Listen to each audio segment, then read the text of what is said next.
Амансыздарбы, урматтуу биздин каналдын катталуучулары. Биз башта сиздерге айтып өткөндөй эле бүгүн Ысык Ата районунун Туз айылындабыз. Жогору жака жеткире албай турган арыз муңун жер боюнча сиздерге кененирээк маалымдап берели деп чечтик. Азыр бизде ушул жердеги жер ала албай калган, же болбосо жер алып документи дагы деле колуна тие элек элдердин үнүн укмакчыбыз. Биз менен болуңуздар.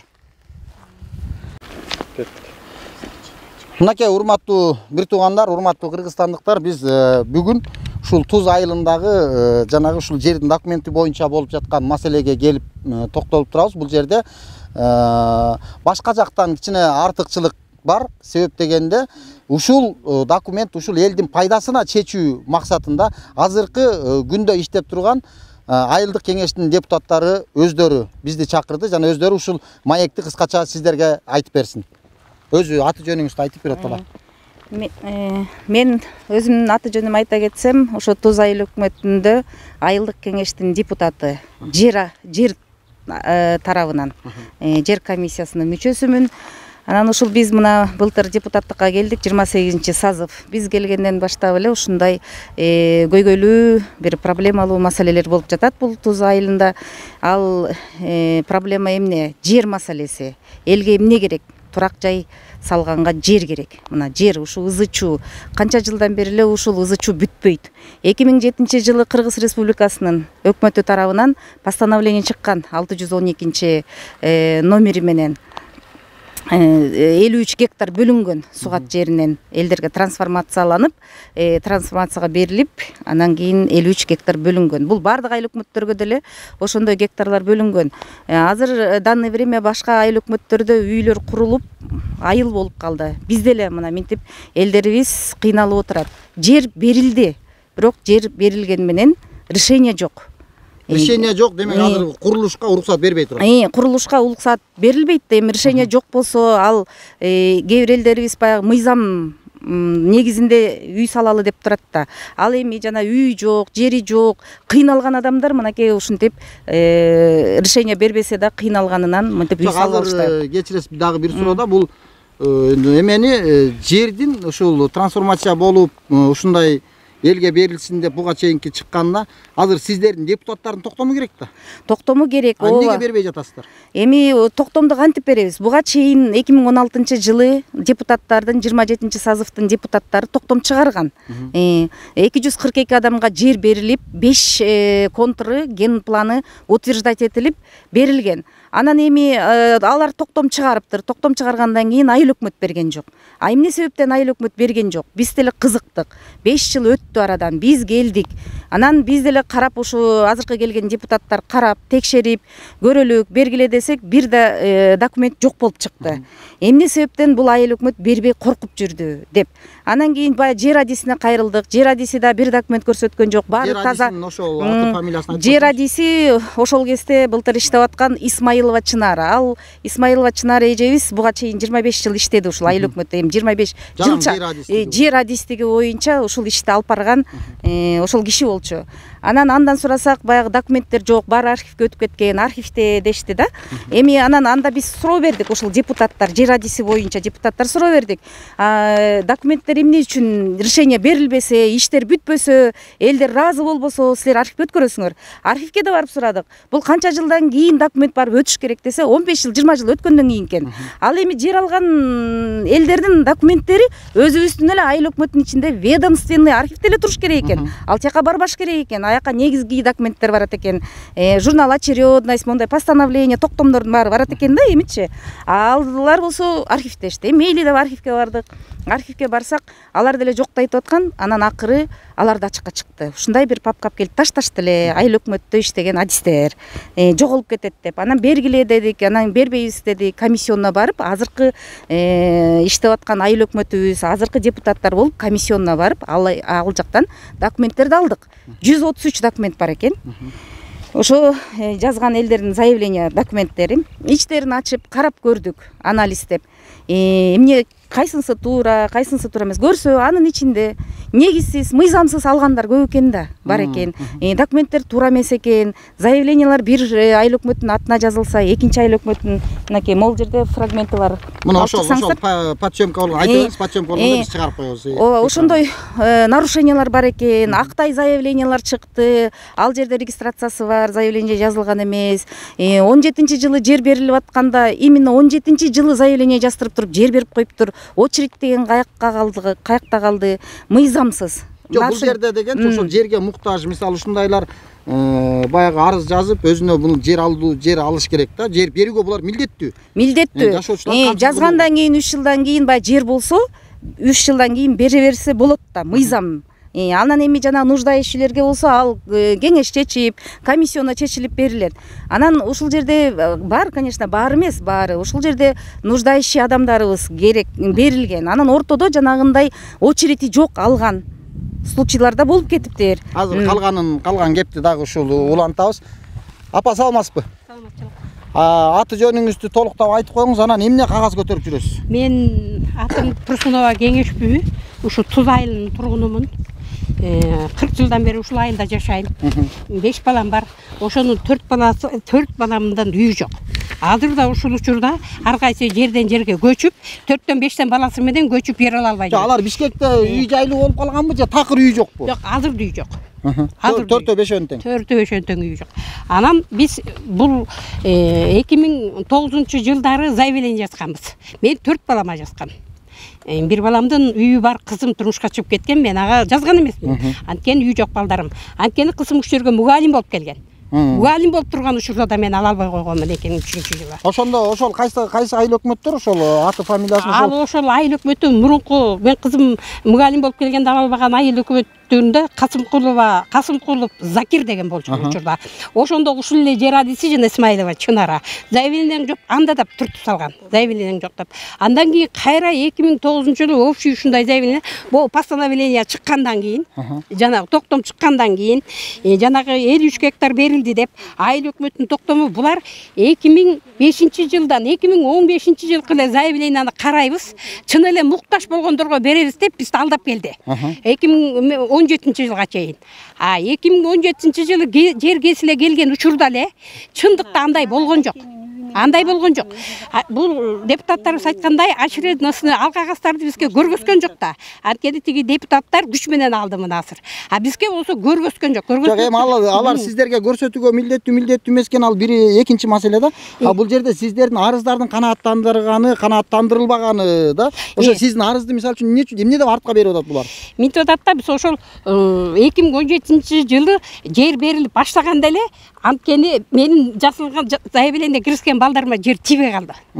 Анан бул эмне үчүн бул заявление тийбей калды десек эле, силер бар билген жериңерге баргыла.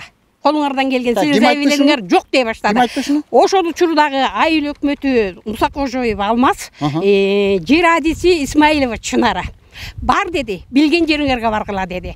Силер эмес деди, биз бул жерде сырттан келген туугандарыбыздар саяктар деп коет. Силер саяктар деди, бар билген жериңерге барып жер алгыла деди. Биздин өзүбүздүн балдарга жетишпей атат деди. Самам деле, очередностьда биздин балдардын заявлениясын жоготуп коюп, силердин заявлениеңер жок деп, өзүлөрүнүн эле жанагы 13 жаштагы 17 жашка чыга элек балдарына уже заявление киргизип жер берип койгон. Куда сөөктөрүнө тайеке жиендерине. Ошол жерлер кайсы жерде кимдики экенин көрсөтүп бере аласыздар да? Бере алабыз. Эмне үчүн барбайбыз? Мына ошол бир контурушу жерде. Макул апа, азыр дагы улантабыз. Бул жактан ушул бүгүнкү күнгө чейин ушул айыл өкмөтүндө иштеп, жер боюнча дагы эжебиздин маалыматы, кенен маалыматы эжекебиз бар экен. Мен айыл өкмөттө иштедим. Көп жылдан бери айыл өкмөттө иштедим, налоговый инспектор болуп иштедим. Качканакова Чолпон Искен анамын. Андан кийин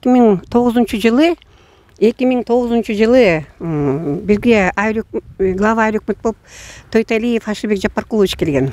Анан Жапаркулович ошол моментте биздин оппозициябыз жер боюнча абдан жалоп жазышып,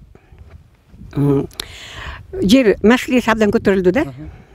Анан ошондо Ашыбек Жапаркулович мени чакырып алып, Чолпон деди, бул участоктарды өзүң колуңа ал деди, документтерди баарын кара да, өзүң колуңа алып, өзүң жаза деди.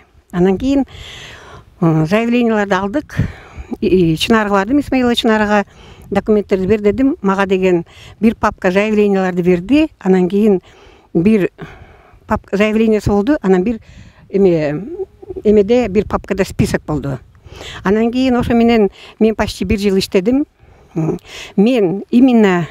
Мен журнал очередности 2009 жылы журнал очередности мен ачкам. Ага чейин жок болчу журнал очередности.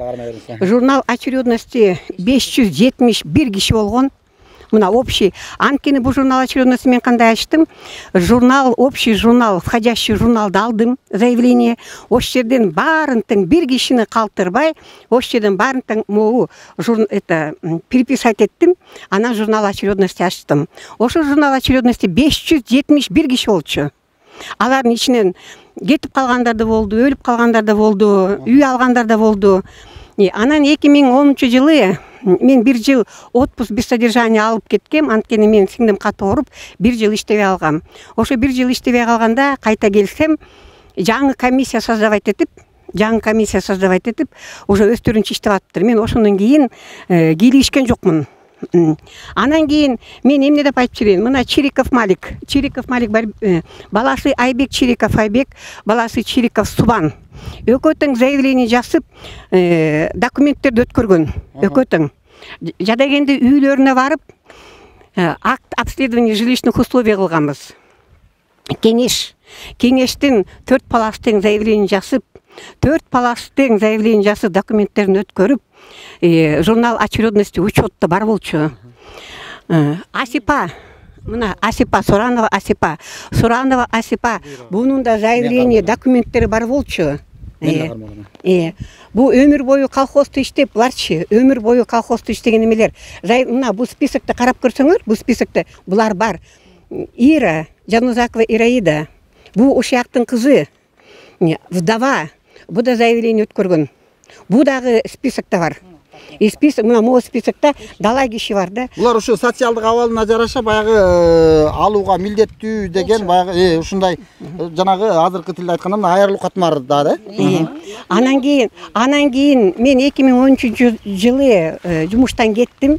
Жумуштан кеткенден кийин келсем 2017 жылы жер бөлүнүп калыптыр. Жер бөлүнүп калгандан кийин булар баары тең жок.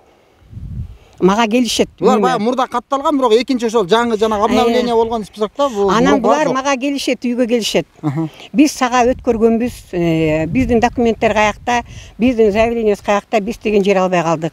Эмнеге силер жер албай калдыңыз? Мен отказ кылбайм, силер заявление жазгансыңар, документтериңерди өткөргөнсүңөр. А силер эмне үчүн жер албай калгандардын барып ошо земельный комиссиядан сурагыла, ошо айыл өкмөттөн сурагыла деп мен ошентип айттым. Демек азыр бул жакта ошол жер алабыз деп баягы катталгандар сизден сурап атат. Сиз азыр ошонун адилеттүү чечилишине ошол баягы мурунку списокто тактап бериш үчүн сиз тияктан талап кылып жатасыз, туурабы? Ооба, мен айткам, буларга деле айтып атам. Булардан башка дагы кишилер бар. Мага келип анткени деген бирдем болсо эле бар чолпондон сурагыла деп мага жиберип коюшат. Анан кийин булар мына берчи мен эменчи журналымды, списокторумду. Мына менин списокторумчу. Оригиналдар да бар мендечи. Ошо менин списогумда бар. Ошол жерде булар баары бар да. Булар ушул кезекке турду деп, мындай официальный мыйзамдуу түрдө бул кол коюлган документ болгон, Муну ушуну кайра азыр бурмалап жатышат, туурабы? Эже сиз айтсаңыз, келиңиз бери. Сиздики эмне болуп атат азыр бу жерде? Мен ушул Туз айылынын тургунумун. Жолдошум өмүр бою ушул жерде тугулган. Өмүр бою чабан болуп иштеген. Биз тоодон келебиз, жер алганга жазам, 7 сотто турам. А үйүм болсо чабан передовой баягы илгери берчи да. Ошол аркылуу мага үй берилген. Канча балаңыз бар? 2 балам бар. Азыр ошо экөөнө жер сурап атасыз. Ооба. Анан кийин кызымдын 4 баласы бар. Анан карабайсыздар. Мен деген ал үйдүн азыр чындап келсе, ал үй совхоздун балансында турат. Дагы деле. Эгерде бир күнү болбосо бир күнү азыр закон деген күнүгө алмашып атат. Күнүгө элдин көйгөйү чыгып атат. Ал эгерде совхозго өтүп кетсе мен каяктан үйсүз калам. Ошон үчүн мен 2008-2009 арыз жазгам. Мен жок дегенде бир ГП болсо да салып алайын. Ушул жерде иштегем, ушул жерде эмгегим өткөн. Сен менин арызымды кабыл алышкан. Мен алган жок деп айта албайм. Алышканда ошо ойдо мен келген сайын жер бөлүнбөйт, жер жок, эми ар кандай шылтоо да. Кийин 17-жылы бул ушу азыр жер боюнча чуркап жүргөнүңүзгө канча жыл болду сиздин? Мына 2008-тен бери чуркап жүрөм. 2008 болгондо бул атамбай айтмагандан бери экен да? Качканакка чолпон эже жазып айтып атпай, закондоштуруп айтып атпай, мен ушундай болуп иштегем, комиссия болуп иштегем. Ал кишиге кайрылып арызыбызды жазып, ошо ойдон тынып калганбыз. Биз законду аз түшүнгөн карапайым элге биз айыл өкмөткө барсак эле бизди кайтарып. Азыр мына жакын арада акыркы жолу качан бардыңыз айыл өкмөтүнө? Акыркы жолу мына 17-жылы үй бөлүндү, жер бөлүндүбү? Ошондон бери мен барып атам. Бул азыр айыл өкмөтүңүздөр жаңы шайланган экен да. Бул эмне деп атат азыр? Булар деген эмне демек эле? Булар деген жер бөлүштүргөн киши жер комиссиясы Чынара Исмаилова дейт. Ага баргыла дейт. А биз ошентип документ менен иштегенге, кагаз менен иштегенге биз дагы сабаттуу болуш керек да, чындап келсе. Анан кийин айыл өкмөттөрдө деген шайланган мына депутаттарды эмнеге шайлайбыз? Ушундай элдин көйгөйүн чечсин. Ушундай бизге окшогон карапайымдардын анча-мынча болсо дагы суроолорун жашоо турмушунда бирденкелерин чечип берсин деп шайлайбыз да. Жок, бул жерде сиздердин айылда бир башкачараак, буга чейинки берүүлөрүбүздөн башкачараак болуп атат да. Сиздерде баягы депутаттар ошо эл тарабында болуп чуркап берип атат да. Ошо буларды эмнеге шайлайбыз? Ушул сиздер чакырган, мына азыркы сиздер ушул сазыктагы депутаттар бул айыл өкмөттү сиздер коюп бердиңиздерби? Ооба. Анан эмне болуп атат азыр? Бул айыл өкмөт эмне деп жооп берип атат? Мынакей ушул решениянын эмнеси негизде чыкпай жүргөнүн биз ушу прокуратурага жазып коюп жүрбөйбүзбү? Жок, айыл өкмөт кошо чыкпаш керек. Айыл өкмөт бу жерде депутаттарды карап отурат, токтомун чыгарып беришибиз керек депчи. Айыл өкмөт бул жерге чара колдонгон жок. Бул жерде депутаттар эле чара колдонот. Айыл өкмөттүн азыр аты фамилиясы ким? Азыркы айыл өкмөтүбүз Шакулов Айбек. Шакулов Айбек. Жер адис ким азыр? Жер адиси Курманалиев Эрмек. Анан баягы жаңы келгенден кийин бул айыл өкмөтүбүз эми баягы биз чуркап жүргөндөн кийин бизди карап отурат азыр покачы. Следствие жүрүп атат. Анан кийин эми биз эле жазганбыз, айыл өкмөтү жазган эмес да. Себеби баягы чогуу барып жүргөнбүз акимгечи. Акимге барганда айткан чогуу чаран депутат, ал кезде депутаттар анан айыл өкмөт барганбыз да. Эми чара колдоно бергиле, документти бербесе айла жок деди да. Күттүк, биз мынтип катуу кетели деген эмеспиз. Көрдүк документтерин, айттык, жакшы эле. Ай, болору болду, боесу канды, бу жерде нарушениялар көп экен. Колубузга эле бергиле. Биз эми өзүбүз эле түздөп, иреттеп, очередке коюп, туурасын туура кылып, мыйзам негизинде берели десек, билгениңерди кылгыла, берип алгыла, колуңардан эмне келет деди. Ошону ким айтып атат азыр? Аны деген ошол эле Исмаилова Чынар айткан. Сотко бергиле, билгениңерди кылгыла деп. А тияктан аким айтты, катуу кетпей, мындай эсептешип алгыла деди да. Эчтекени бербей койду. Ошол кезде Ысык Атанын акими Курмантаев, ал жаңы кетти жакында. Азыркысын билбейбиз, жаңы шайланган. Барабыз ага дагы. Азыр кечиресиздер. Эми менин айтарым угуп койсоңор, менин айтарым бул деген 17-жылы жер бөлүнгөндө эле, ошондо булар жең учунан эле өздөрүнчө комиссия болгон, жең учунан эле бөлүнгөн булар. Мына азыркы түшүнүк менен айтканда биз коррупция деген накта биздин айылда экен да. Мен ар жагыма бөлүндү, мен бер жагыма бөлүндү. Ошо бойдон ичкүйдү менен мен отуруп калдым. Кака барам мен закон менен. Бирок азыр мына силерге окшогондор көйгөй чечкендер, депутаттар чуркап атат. Балким биз өз көйгөйүбүздү айтып көрөбүз. Үнүңүздү жеткизгенге аракет кылабыз эми Кудай буйрса. Анан азыр бул жакта биздин Малик байке. Малик байке, сиз депутат экенсиз. Канча буга чейинки сазывда болдуңуз беле депутат? Жок, биринчи жолу. Биринчи жолу эле болуп атам. Сизге факт болсун. Мына кыздарга берилбейт деп мен 4 баласы менен турган кызыма берилбейт деп мына Исмаилова Чынара отказ кылып койгон. Так, ошол бул мурунку айыл өкмөттүн кызынын үйүбү? Бирок бизге азыр угушубузга караганда бул үйдүн ээси орус жаран экен. Ушундай, Бул эле мунун аркасынан дагы көрөбүз. Эле кыз эмес. Менин маңдайымдагы да кызын алып атат, артымдагы үйдө, барачный үйлөрдө кызын алып атат. Алар кандай жол менен алып атат? Эмне үчүн алардын баары алып атса эле кантип эле сизге бербей атат? Өзүңүз түшүнбөйсүзбү? Бул жер айтып атпаймынбы? Бармак басы көз кысты кылып, алар деген акырын, балким акча бергенби, балким сүйлөшкөнбү, кандай жол менен алганын. Негизги күмөн ошол, азыркы бул жер алып аткандар документтер тез бүтүп, баягыдай шар кетип аткан баары жең ичинен бүтүп аткан иштер экен да, демек. Көбү ошондой. Көбү ошентип алгандар. Кез Малик байке. Санасыздарбы, эми мен Туз айылынын тургунумун. Негизи ушу мен да бияқта. Сиз да сырттан келген саяк эмессизби? Жок, мен местный эле ушул жерде ата-бабаларым төрөлүп, ушул жерде өзүм да өзүп, колхозда иштеп, балдарым бар ушул жерде төрөлгөн. Анан кийин мен деле как айыл тургуну эле, депутат эмес, как айыл тургуну болуп эле башында чуркап жүргөм. Жерди бергиле заявление жазгам 2009-жылы. Анан кийин жыл сайын барып эле сурап жүрчүмүн. Чынардан бар деп элечи. Анан 2015-жылы болбой эле мен Исмаилова Чынар жер радистте дедим. Болбой эле барып эле журналды көргөзүктүргөм. Ушундай журнал калың сар келгич жана эски киргенде кандай саргайып калат го, ошондой журнал болчу. Көргөзгөн, мынакей Малик сеники бар депчи. Анан кийин көрүп алып эле кеткенмин. Андан кийин 16-жылы эме кайра сурадым, бар деп койду. Анда эле кетип калгам, көргөзбөдүм эле деп. Анан 17-жылы как раз мен больницага жатып калдым, жүрөгүм оорупчу. Анан жер таратып калды да, как раз август жайын майын эмес, август тазыртачы. Анан кийин келип ушу августтарда мен аламын келип туруп мага чалып атпайбы? Папа жер биздики списокто жок экен деп элечи. Анан мен келип эле больницадан чыгып келип эле Чынарга жана айыл өкмөткө алмаска кирдим. Эмнеге? Меники бар эмес беле жерим десем, беребиз деп токтотуп койду да. Анан кийин токтоп эле кетип калдым, ишенип элечи. Анан кийин эле жүрүп эле бир күнү барып кайра барсам, жок экен сенин списогуң деп калды. Журнал очередностьта бар эмес беле десем, алар көргөзбөй койду да. Мына эмне болуп кетти деп шылтоо айтты ошо журналга. Журналга эмне деп шылтоо айтты? Эмне болуп кетиптир? Көргөзбөйбүз деп эле койду, болду. Журналдычы. Силер көргөнгө укуңар жок дейби? Негизи эми биз мындай да кандай десек, законду билбегенден кийин карапайым. Азыр депутаттарчы эмнеге сиздерге көргөнгө болбойт беле? Жок, азыр болот. Азыр карап атабыз. Мурункуда. Мурун мен депутат болуп электе 2017-жылы жана жер берип атканда эметкенбиз да. Бербей койгондо көргөзбөй. Силер кимсиңер, силер акыңар жок депчи. Мен как тургун айтып атам да азыр, депутат эмес. Ошондо силерде акыңар жок деп көргөзбөй койгон. Анан кийин 18-жылы мына мен балам заявление жазган. Мына 18-жылы. Жообун бербей койду. Эчтеке дебейчи, жер тууралуу эметкендечи. Анан 19-жылы дагы заявление жаздык. Мынакей 19-жылы дагы заявление жаздык. Кайра жазган. Анан кийин аны дагы жаздык 19-жылы. Анан жообун берди. Жообун бергенден кийин булар жана эме деп койду да. Мусахаджаев, мына Мусахаджаев бир үйдөн бир кишиге берди. Ал бир үйдөн эме списогуңда жок деп койду да.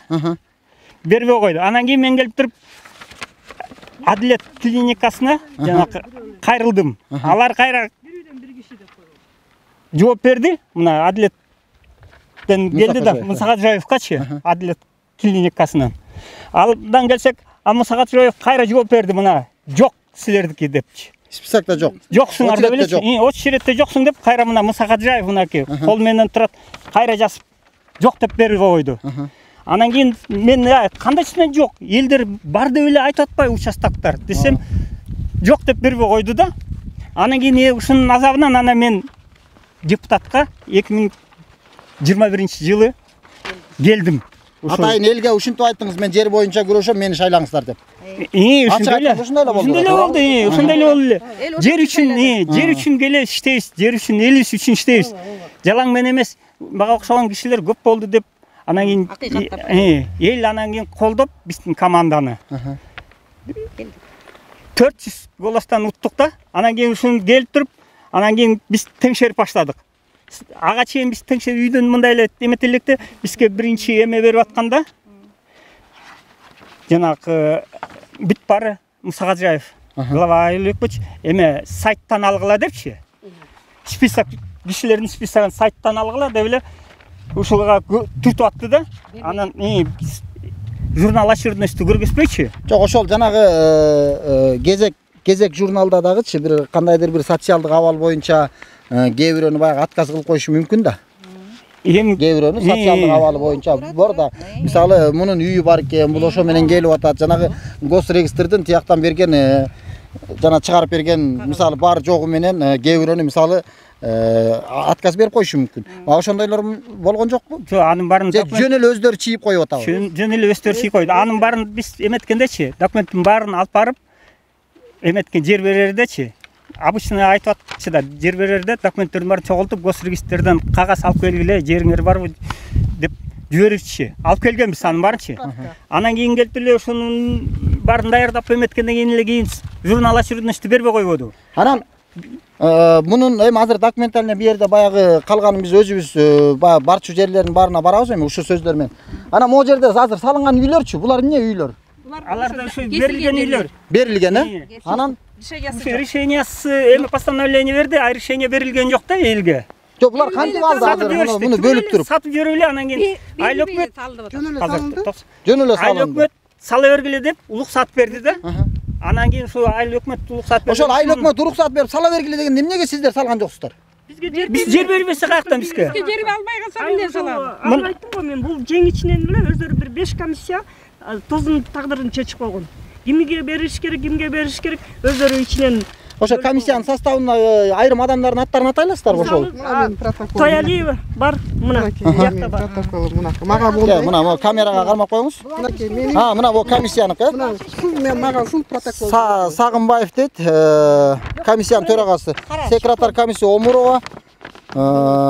Комиссиянын мүчөлөрү Мырсалиев, Будаков, Исмаилова, Койчукеев, Аджигулов дейт. Азыр бул кишилер азыр барбы дагы деле комиссияда? Азыр деле комиссияда. Комиссияда эмес. Азыр комиссия өзгөрдү, Мурунку депутаттар. Мурунку депутаттар. Бул депутаттар. Айыл өкмөттө иштеген. Бул 21-жыл экен. Каалаганча бөлүп коюшканда Ушулар, Мен дагы бир эме айтайын Туура деп эмес. эле. Туура эмес, мен сүйлөйм. Могу жерде бир момент. Мен дагы бир эмени айтсам болобу? Эме биз дагы мынау ушу иштеп жүрүп эметкенде депутат боло электе жанагы мурунку депутаттардын эметкенде мен чуркап жүргөндө үй алайын деп. Жерде эметкенде бу айыл өкмөттүн депутаттары мага биринчи журналды көргөзсөм эч ким көргөзбөй, анан жана депутаттарга заявление жазып, депутат жана жер атиси Будаков Эрмек деген мага журналды алып келип көргөздү. Мына жер журнал очередности деп. А мен карап туруп эле айттым, мына журналың сеники жаңы журнал. Бул эмес. Бул эмес депчи. Жашыл журнал. Анан кийин эме бул журнал эмес десем ал келип туруп артын ачып көрдүм, мына жеринде прошнурованный деп туруп. Ким мурунку айыл өкмөттө иштеген Талант деген ким эле? Жарашбаев Талант деген. Жаркынбаев. Жаркынбаев Таланттын колу коюлуп турат деп 2013-жылы жасалган документти көргөзүп атпайбы? А бул эмес деп мен эметтим. Демек ал киши дагы ошол жерде бир аралашып кеткен да? Билбейм, жок. Эгер ошол жаңы журналга колу коюлуп атса, демек ада жооп бериш керек да ал киши дагы колу тургандан. Ал журнал эми жок болуп атпайбы? Сизден Азыр дагы бер. Мына биз азыр үйдү айтсаңыз. Жерлер эметип аткан изилдеп, депутат болуп изилдеп келгенден бери мына жерлерди кээ бир жерлер сатылып кетти, низамсыз берилген үчүн. Анан жана биз токтом чыгарбай жатабыз деген үсү ошол эле. Кечирип коюңузчу, ким сатты? Мисалы үчүн ошол жана жерди кестирип алып, алган киши анан башкага сатып атабы, айыл өкмөт ушул айыл эметкен. Анан кийин мына биз изилдеп баштагандан бери мына Исмаилова Чынара кызы Россиянин. Мына үйдү Россиян жараны. Мына үйдү Табышева Жамиляга жасалган. Мына документтери берде дагы бар. Генпланда дагы ушу бар. Анан кийин келип туруп мына берде көп кишилерге бербей, өзүнүн кызматын пайдаланып, мына каалаган кишилерге алып, өзүнө алып дагы бул биринчи эмес, көп жерлерди дагы алып сатып атат деп эметти. Ошолор мисалы Куда Сөөк аны мунусуна берди деген жерлерди көрсөтүп бере аласыздар, Көргөзүп бере алабыз. Бул карта, бул кагазда бар, бүт бары. Рахмат, эми калганын дагы унутуп кеткен жер. Жанагы кесилген жерлерди 240 балага кесилди деп атпайбызбы 14 жылы. Ошонун исписогун бизге канчага чейин бербей чүрөп жүрдү. Берген жок да, бербиз анткени ичинен карайлы дедик да, кимисиники туура, кимисиники туура эмес десек. Мен канча жолу заявление жазып киргиздим мына. Айыл өкмөтүнө ошону берген балдардын эмесин бергил деп 3 жолу киргиздим. 3 жолу тең сайттан алып алга деди. А биз сайттан таппай койдук. Анан эң аягында болбой эле сайтка түштү. Анан сайтка түшкөндө жана тиги кимдер көргөзүп атпайбызбы? Ошонун ичинен чыкты анан мына каша. Мына ошонун ичинен тиги кыз, бул кыз депутат болгондон кийин текшерип, бул иши грамотный болгондуктан мына ошонун ичинен арасына мына боо окшогон кашалар чыгып атат. Мына 13 жаштагысына, 17 жаштагысына, тиешеси жогуна, тиешеси барына, а орто жолдо биздин балдар кала берди. Сиз дагы? Ооба, мен дагы заявление жазгам. 2009-жылы келип атып чарчадым. Күйөөм жок, каза болуп калган. 3 балам бар. 2 эркегиме бербей деле койду. Мага бербеген балдарыңа эмнеге берет? Эч кимге правда жок да бизде. Мынакей, огородум жок. Картошка отургузайын десем, пандемиядан кандай кыйналдык. Кимден сурайм? Ким берет мага? Баары эле жанталашып отургузат. Азыр кандай үйдө турасыз? Эмне үй? Азыр көргөзөм сизге. Баарын көргөзүп, мынакей. Жанагы барак өкмөт үйүндө. Сиз дагы? Меникинин такыр башкача. Ооба, азыр кетип барып Андан кийин эле барсаң, баргың да келбейт. Айыл өкмөткөчү. Барсаң эле эмне келдиң? Мынакей, бияктагыларга жетпей да, жер жок болсо биз каяктан табабыз деп элечи. Ошондо баягы чоңдор өздөрү алып бүтүп, өздөрү тойбой анан сиздерге артпай атабы ошондой? Бизге жок.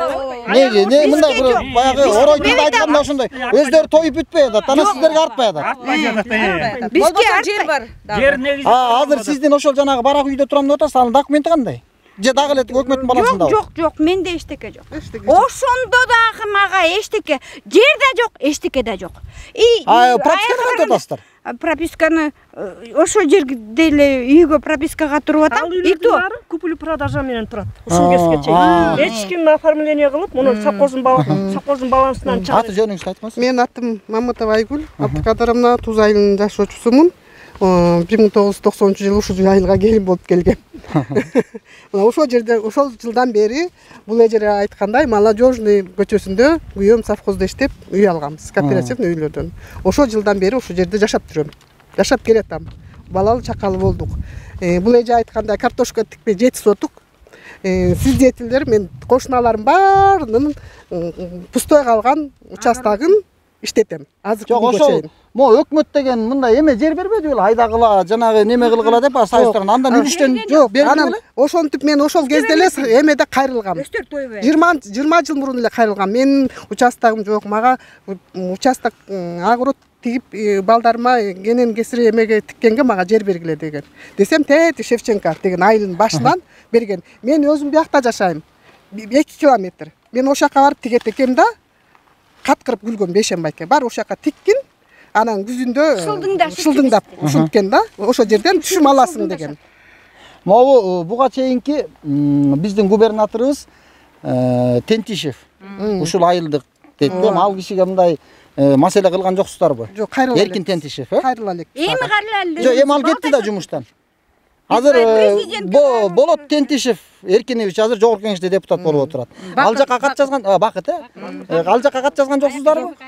Мына урматтуу Бакыт Тентишевич, мына сиздердин айылдаштар бүгүнкү күндө ушундай акыбалда.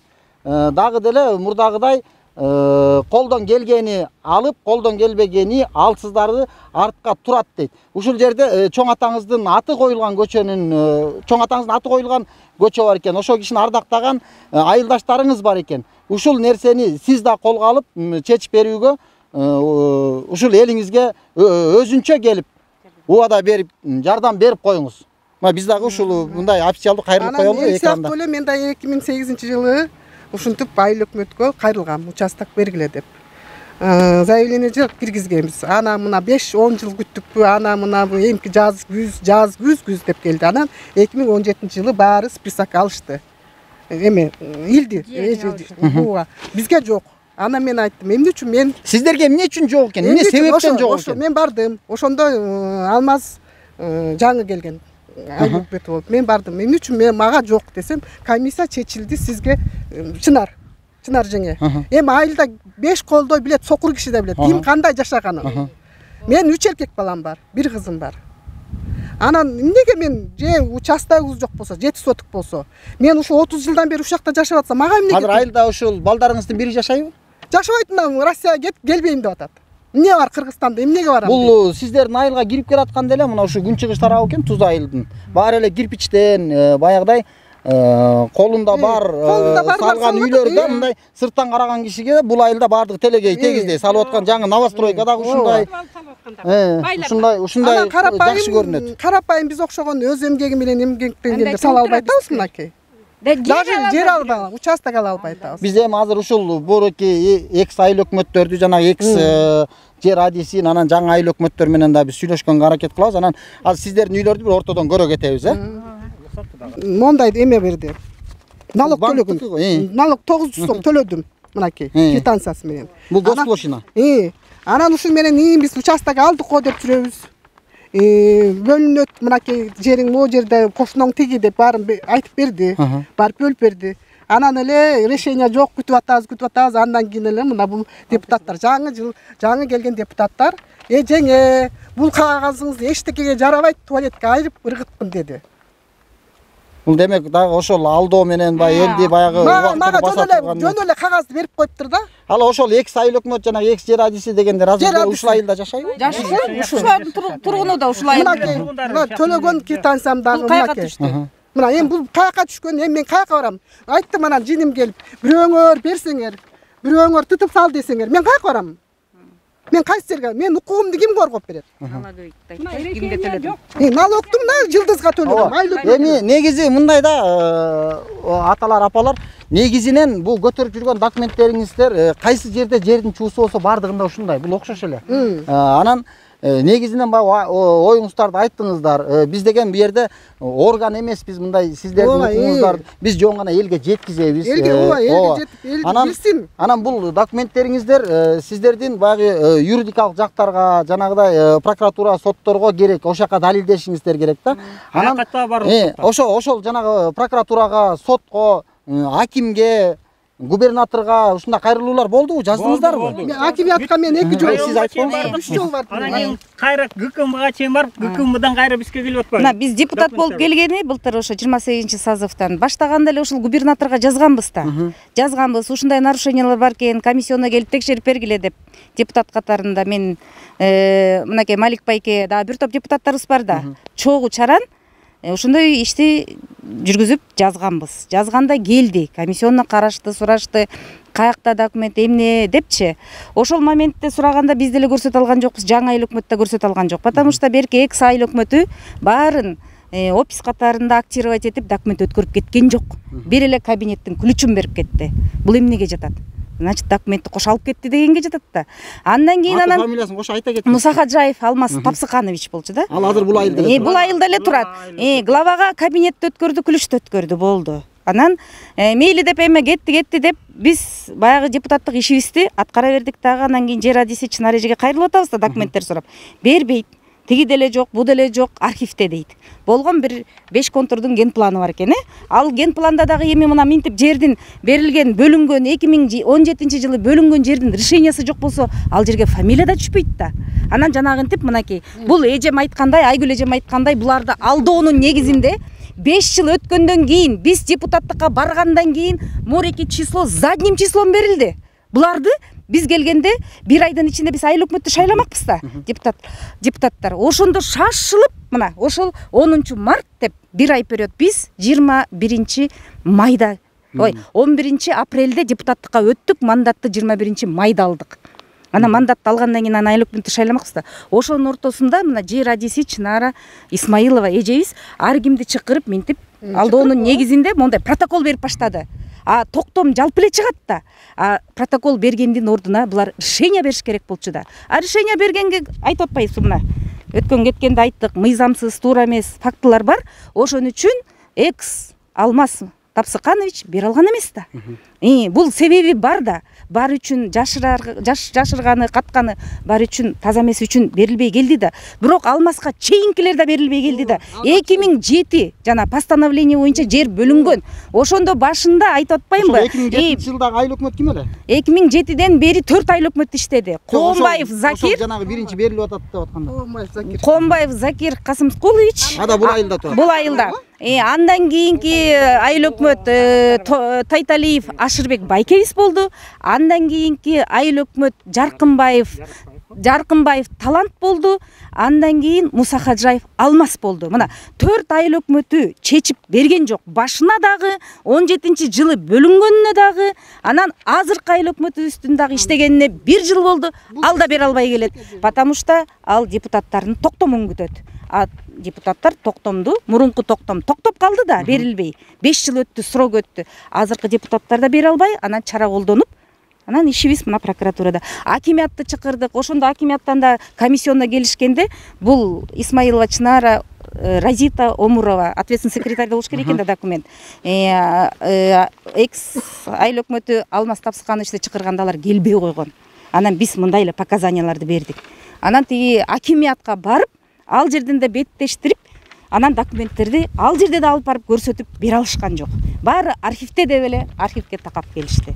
Мына ушул эми биздин үнүбүздү, ушул ажообуз, Садыр Нуркожоевич укса, Камчыбек Ташиев, байкебиз укса, бир мыйзам чегинде, акыйкаттын негизинде элдерибиз чарчады. Ушул решенияны тез аранын ичинде бергенге бизге бир жардам берсе, депутаттар чуркап эле жүрөбүз, депутаттардын колунан да келбей атат. Потому что ровудага кетип атат, улам бир следовательге кетип атат, мына козгоп атабыз, мына беребиз. Бир заключенияны бере албай ушул ровуду 1 жылдан бери бизде айлантып келди. Мына азыр ошол эки начальник ровуду да айткан, алыс барбагыла, ызычуу салбагыла, мына Назгүл айым беребиз деди эле, ишендирип, анын 3 ай болду жүзү. Андан кийин анын орун басары Нурдин, фамилиясын унутуп калдым, тергөө жагынан. Ал деле мына эже бүтөрөбүз, ал менден жашыраак экен. Ана мына МВДга бердик, ар биринин госрегистрден текшерип атабыз дейт. Ай, госрегистрден биз деле текшерип атабыз. Текшерип алдык, үйү барлар да алып алыптыр. Мына документтер, мына. Негиз турат го, 18 нарушение менен. Бул четин ачканда. Жасалма кол менен. Мусахаджаев Алмаз Тапсыкановичке заявление жазып атса, ошол эле Исмаилова эжебиз рассмотреть Тайталиев деп колун жазап, ошол киши карасын деп жазып атат, почерки да турат. Нарушениянын баарын көрсөтүп берип атабыз, бирок эмнегедир эле чечилбейт. Эми бу жерде мыйзам барбы? Например, биз буга чейин көп нерсени тартып көрдүк. Обычно бийлик өкүлдөрү менен элдер мындай таймашат да. Сиздер болсо бийлик өкүлү болуп, эл менен чогулуп атса, сиздерде ушундай кандай сезим болуп атат? Өзүңүздөр бийлик өкүлү болуп, бийликте иштеп, анан ушундай эмени көрүп атканга. Көрүп атканда эл менен иштеп атканыбызга биз ыраазыбыз, эл деле ыраазы болуш керек. Мына элдин таламы деп. Мага мисалы өзүмө кызыкчылык жер деле кереги жок. Мына ушундай албай калган байкебиз, мына бул байкебиз деле эмнеге барды депутаттыкка? Ушул жер 3 баласынын бир баласына жер ала албаса. Булар мынтип чыкты да 17-жылы. Заявление 4 балам жасты, 5 балам жасты деп атпайбы? Эми мындай мыйзамды караганда очередность деген бар. Очередь менен берилет. Анан эми кеңеш деген бар. Кеңешке салат. Сиз айткандай жана тиги үй бар экен, социалдык абалды карайт. Ушундай жолдор менен алгандарыбыз бар да, мына эжебиз социалдык жол менен алды. А эки эже каралган жок. Анан сырттан келген адамдарыбыз да чыкты. 3 жыл мурун жасып койсо, аларга берет дагы, аларга мыйзам бар дагы, ушул жерде жашаган тургундарга мыйзам жок экен да. Эмне жер жок деп. Анан жана токтомду биз алып чыгып, мына эжелер сайттан алып чыктык деп атпайбы? Биз да сайтка кирип карап алып чыктык. Жана 16-жылы токтом чыгып атпайбы? Депутаттар токтом чыгарган жерде 53 гектар эмес, 48 гектар чыкты. 5 контур деле киргизишиптир. 5 контурдан эле элге бериптир. 5 гектар жерибиз каякта деген суроо менен чыккан. Мына мен өзүм да айтсам, 5 гектарда бир 30 адамга дагы жер бере турган жерибиз бар. Мына ыйлап жүргөндөргө бере турган. Эми берели десек эле ишибиз астыга жылбайт. Тияка ровудага кетип калгандан кийин, прокуратурага кетип калгандан кийин токтотуп атышат, же заключение бербейт. Ушул үнүбүздү ушул ажообуз Садыр Нуркожоевичке жеткирсекпи дегенбиз. Силердин жардамыңар менен. Ошон үчүн сиздерди, журналисттерди чакырып отурабыз. Уже болбой калды. Бир эле жолубуз ушул, артка жол жок. Ушул эл менен чогуу иштеп, элдин таламы. Чоң рахмат. Мына азыр ушул жерде ушул айтып аткан жанагыдай Россиянын жараны деген кызына ошол жер адиси бөлүп берип, Исмаилова Чынара өзүнүн ушу Россиянын жараны алган орус паспорту бар кызына бөлүп берген үйүнүн дуалы турат бул жерде. Бул жерде азыр карап турганда бул береле болгондо туурасы бир 11-12 метр, узуну бир 15 метрдей чоң бышкан кирпичтен салынган үй экен. Ушундай Россиянын жарандарына жетип аткан жер, ушул жерде колхоз совхозго ушул жерге кан жанын берип, ушул айыл үчүн, ушул кыргыз мамлекети үчүн иштеген ушундай алсыз апаларга жер жетпей атат экен бул айылда. Мынакей урматтуу туугандар, биз жанагы арыздануучулардын айтуусу боюнча ушул келдик. Ушул Союздан калган барак үйдү ушул жерде жашап атышкан, жана өздөрүнүн балдарына кошумча жер ала албай аткан үй бүлөнүн мына бүгүнкү жашоо акыбалын көрүп атабыз. Бул жерде азыр ток, кой, ат, кыскасы бардыгы эле ушул короодо экен. Бир жерден кирип, бир жерден чыгат. Жалпы аянты канча бул жердин? 7 сотук. 7 сотук дейт. Эми бул айыл жергесинде жанагыдай мал кармаган, чарбачылык күткөнгө мындай мүмкүн болбой турган аянт. Мына азыр бул жерден айтып атат, бул үйдүн ээси аксакал, ат жөнүңүз ким? Кубан Незери. Кубан атабыз айтып атат, бул жерге балам үйлөнгөндөн намыстанып атат дейт. Өкмөт, бул жердеги айыл өкмөттөр, жанагы чечип бере турчу кызматкерлер буларды ушул шартыңар жакшы, жашооңор жакшы деген менен очереттен баягы сыртка улам кезектен түртүп коюп жүрөт экен. Ошондой болсо канча жыл болду сиздердин ушул жер боюнча чуркап жүргөнүңүздөргө? 15 жылга болгон. 2008 жылдан бери чуркап жүрөм. 2008 жылдан бери мына ушул акыбал ушул экен. Эми азыр жанагы бул ар жагындагылардыкы деле ушул жанагы чогулгандардыкы ушул так эле ушул көрүнүш. Ошондой. Булардыкы да 7 сотук ошондой? Үй менен кошо. Бу жактарда жакшы экен го үйлөр мындай чоңураак. Жок, ушундай эле, Бирок ушул көйгөйдүн аркасынан булардын көбү алып калышкан. Башкалар алды. Алышты, бу жактагылар алды. Алар кантип алышты, силер ала албай атасыздар? Эми ал деген түшүнүктүү. бул алганды кыздарын алды. Балдарына эмес, кыздарын алды. Кыздар ушул айылда жашайбы? Жок. Турмушка чыгып кеткен кыздарын алды. Сиздердин бу жерде өзүңүздөрдү бакчу балдарыңыздарга жер ала албай атасыздар. Сергек балдарыбызга ала алды. Анан өзүңүз түшүнүп мындай эме анализ чыгарсаңыз, бул жерде баягы жең учу деген ушундай болду да. Жең учунан. Комиссия жең учунан кимге бергиси келет берди, кимге бергиси келбейт берген жок. Демек азыр ушул жерде бир 3-4 кишинин гана бир бийлик кылуусунда ар кандай чайкоочулук менен ала көрүп, бөлө көрүп ушундай кылып жасап келатат, Мына жесир. Сиздики да ушундай барак үй. Ооба, 30. Ито меники мына 3 бала. Бир балам 30тан ашты, бир балам 28те. Бул киши айткандай үйлөнгөндөн намыстанат. Каябызга үйлөнөбүз. Үйүбүз жок болсо, жерибиз жок болсо ким тиет бизге? Ушинтип эле жүрөбүз. Эмне чын айтып атам, ким тиет мага? Буну да эптеп үйлөнтүп, жайлантып эметип алды. Мен анта албай атам. Алып келе албай атам. Бизге окшогондор бар, бирок алып калды. Мен алардан эмнемге мен түшүнбөйм. Эмне Ошондо наразычылык болот экен да. Болгон эле ушул арыз жазып. Жакпады биздин. Баягы болгондо өзүнүн баягы өкмөттүн толук мыйзамы менен сиздер арыз жазышыңыздар керек. Алар комиссия түзөт да карайт, жер берилсин, берилбесин менен. Демек комиссиянын чечими сиздер азыр жыргап жашап атасыздар. Ошон үчүн сиздерге жер берилбейт, туурабы? Ушундай түшүндүк, Хорошо, анда биз дагы жанагы бул жерде дагы бир айтылган нерсе болуп атат. Ушул бөлүнгөн, элге бөлүнгөн участоктардан дагы өздөрүнчө мындай көмүскөдө бекитип койгон, катып койгон жанагыдай орусча айтканда шабашка кыла турган жерлери бар экен. Сиздер көрсөтүп бере аласыздар ал жерде? Саларды да көргөзүп. Ошол жерлерге баралы, андан ары ошол. Ал чекеси эле балам. Ал чекеси. Ал сиздер билген эле. Биз билген. Ито бул депутат болуп билип калганы. Ата билбегенибиз канча? Толтура. Анда эмесе, урматтуу туугандар, азыр ошол жака барабыз, ошол жерден калган улантабыз. Саламатсызбы? Биз рейтинг KG сайтынан, каналынан жер боюнча келдик элек, элдин жанагыдай жер ала албаган, очереттен жанагы артка жылып неме болгондору боюнча бизге арыз түшкөн. Биз азыр барып көрүп келдик бул чыгыш тарабын. Анан дагы бир жак дейт, ошол жактарга чейин барган. Эмне боюнча арыз менен? Арыз эмес, бизге эме келди. Болот. Сиздердин жашоочулардан ушу коомчулукка чыгарып берүү үчүн биздин редакцияга атайын келди. Өзүңүздөрдүн азыркы депутаттарыңыздардан кошо келди. Анан мына бул жак менен кошо келди. Анан ушул жердеги буга чейинки жанагы жер ала албай жүргөн элдер, анан жөн эле сырттан келип алгандар, баягы очерет материалдык абалы жакшы болсо деле, мурунку иштегендердин ошол тууган уруктары алган жери, Россиянын жараны болуп, Россиянын жараны болсо дагы кыздарын алып бергендер, Россиянын паспорту менен алган кишилер бар экен да, ошолор тууралуу маалымат алалы деп келдик элек. Сиз ким болосуз бу жерде? Жер адис болот. Биринчиден жанагы кайрылуу менен Жок, кайрылуу мына депутаттарыңыздар турбайбы? Бизге келди. Биз официальный катталган, атайын катталган биз сайтпыз. Каттын көчүрмөсүн берсеңиз таанышып көрөлүбүз. Жок, сиз азыр жооп бербейсизби бизге? Мен азыр жооп бербейм. Катты таанышмайын жүрмүн. Мынакей, эл шайлаган депутат. Сиздерди алып келген депутаттар ушулар дагы барбы? Тиякта машинада. Ким? Ким алат? Кожомбердиева. Мына Малик байке.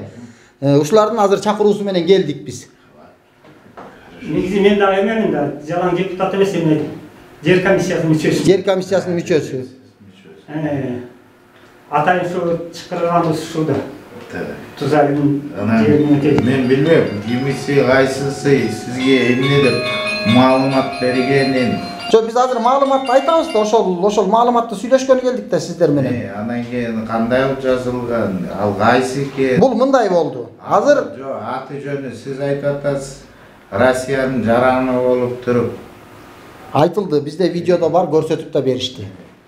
Анан кийин мен да андай маалымат жок. Мен аны билбейм. Сиз жер адиси канча болду иштеп атканыңызга? Жаңы жылдан баштап. Жаңы жылдан баштап. Ошондо 6-7 ай болду.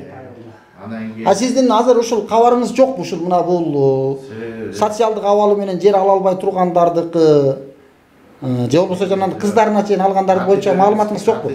Мен атым Нурбек. Ошондон башташ керек болчу да.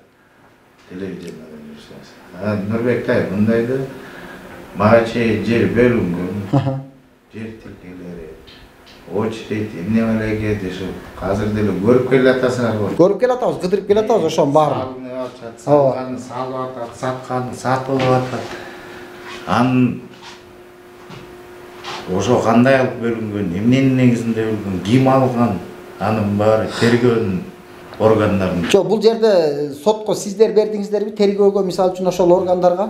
Мисалы ушуга чейин ушундай болгон экен, мыйзамсыз болгон экен, мыйзамдуу болгон экен дегендер боюнча. Максат дедим.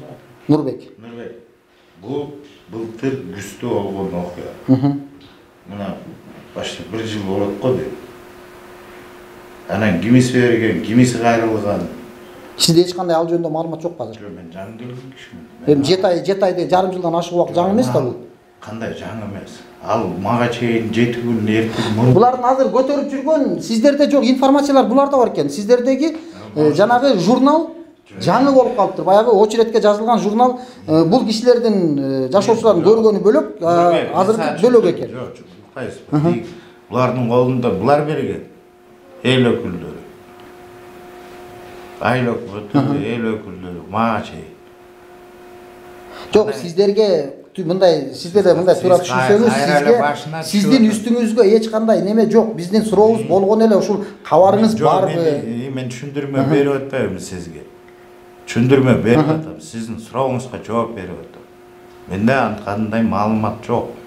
Ким кандай берген, ким кандай алынган, эмне болуп алынган, таяк эженине бергенби, куда сөөгүнө бергенби деген. Кандай маалымат жок сизде? Эми кызматтык этика, мурунку кызматкерлерге сын пикир берүү бизде жол бербейт. Жок, негизи ушундай бир эл нааразычылыгы боюнча деле такыр маалыматыңыз жокпу? Эл нааразы боло берет да. Жер бош, жер тилкеси жок болсо. Булар эми аягына чыкпаса. Сиз азыр жумушту өткөрүп алып аткандачы, мисалы жер адис катары мурункудан алып атканда мындай ключту алып эле анан тиги кабинетке кирип кеткен жоксуз да, ошол жерде бир документтер бар да, сизде комментарий жок алар боюнча? Мен документтер боюнча сизге түшүндүрмө 3-чү жолу айтып. Ал тергөө органдарында. Бул элге бүгүнкү ушинтип ушуга чейин барып, мына азыр Ак үйгө чейин барабыз деп атышат, кийинки жума мененчи. Ошого чейинки бу жерде мындай болуп атат, азыр деп сиздерде түшүндүрмө элге бербейсизби? Мына жер адиси катары. Сиз ушул айындыксыз да негизи. Эмне деп түшүндүрмө берет? Жок, эми мисалы бизде момундан каралып атат, тиги пу болуп атат. Бул убакка чейин чечилиши мүмкүн деген убаданы биз дагы берип атабыз деп. Жок, эми тергөө органдарынын иштерине бизде андай укугубуз жок. Жок, элге маалымат, тергөөгө эмес. Жок, эми ошону да сурап билүүгө биз зачем? Ал тергөө аны сот билет, прокурор билет. Жок, мындай да. Тергөө качан бүтөт, ал эмне болуп бүтөт? Сиз азыр жер жок дедиңиз. Жер жок дедиңиз, бере турганга элге жер жок дедиңиз. А булар айтып атат, ошол жерде бекилген, мындай катылган 11 гектар жердин дагы учугун чоop атышат. Сиздин ушул боюнча да маалыматыңыз жокпу?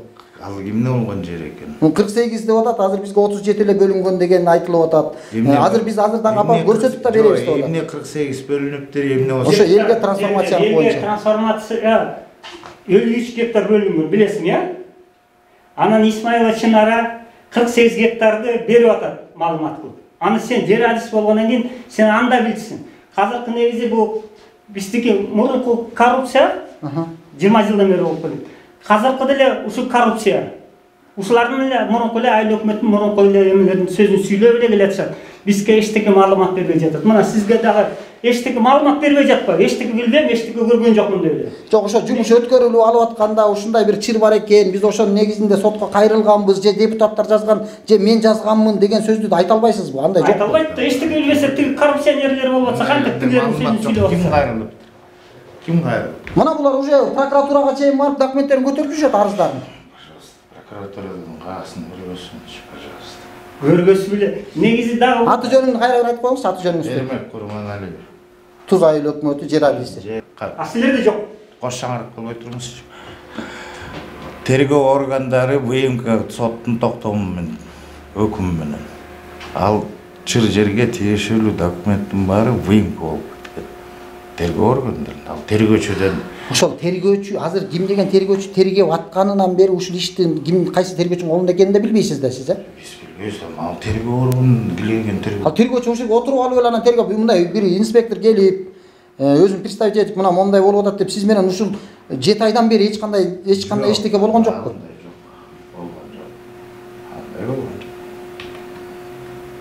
Бул суроо кызык суроо эми скорее всего тергөө органдары. Жок, аяка барабыз азыр, барабыз. Ошол жак менен кел атабыз. Эми тиешелүү го деп атам да бизге караганда. Жок, эми сиздин азыр ушул 7 айдан берки өзүңүз ушул айылдык илгертен бери болсоңуз, ушул чыр жерлер боюнча жанагыдай биз көрүп келдик, бир дубалды да көрүп келдик. Ал биз бүгүн угуп атабыз. Сизге маалым деле болсо керек. Жана жер адисинин кызынын жери боюнча Россиян жараны деген ошолор боюнча да такыр эч кандай маалымат жок эле. Сизди мындай чекеден алып келип эле коюп койгон жок да. Сиз айылдык болсоңуз. Бирдеке корутунду чыгарыш үчүн мына сиз окуп атасыз. Мына өз көзүңүз менен окуп, анализдеп, анан бир чечимге келесиз. Эми сен жер адиси болуп сен билбеген. Мондай тети кыргыздыкы кайсы? Жок, сен эмне келдиң? Эмнеге иштеп атасың жер адиси болуп? Ушуну айтсам, макул биз депутат болуп келип, мунун баары мына документтердин баарын мына каяктан алып атабыз? Айыл өкмөттөн. Мынакей арыздары. Мына арыздарды баары толтуруп берди. Документтердин баары чыгарылган. Мына арыздар, мен балдарымдын арыздары жазылган. Бүт баары бар. Ал негизи анан эмнеге иштеп атасың? Если сен жерди билбесең, ушуну айтсаң. Жок, кайсы негизи эмне үчүн элге маалымат бере албайсың? Мурункулардын ушундай чыр чатагы бар экени жөнүндө да маалыматыңыз жокпу, Мурун ушуга чейин деле жакшы иштеп эч кандай маселе болгон эмес, бүгүн эле чыгып атабы?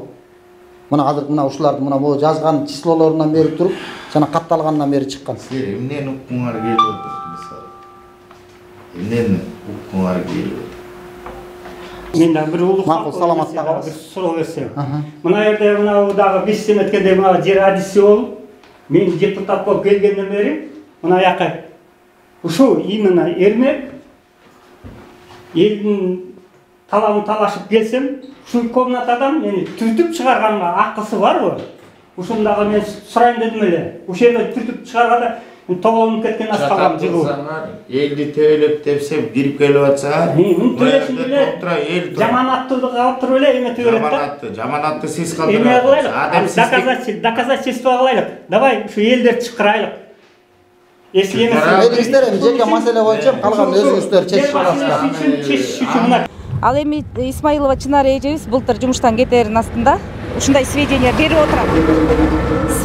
отурат. Ушул 90-контурда 1-4 гектар жерибиз бар болчу.